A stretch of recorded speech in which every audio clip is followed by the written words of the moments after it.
Welcome to the Genius Factory. Enjoy the video. You start by cutting power.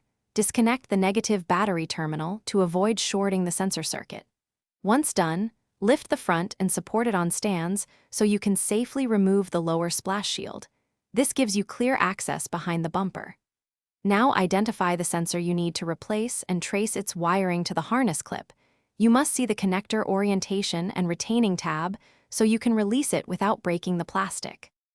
You depress the harness tab and unplug the connector, using a small pick if the tab is stiff. Label orientation with tape so rotation errors are avoided. Next, release the sensor retaining clips or remove the small screws holding it in the bumper. Push the sensor out from the inside to avoid cracking the bezel. Insert the new sensor with the same face orientation, snap or screw it into place, and reconnect the harness firmly so the electrical pins seat correctly. You reattach the splash shield and any remove trim, lower the truck, then reconnect the negative battery terminal so the system can relearn. Once power is restored, turn the key to ACC and let the parking sensor module run its self-check, or drive slowly and listen for beeps to confirm functionality.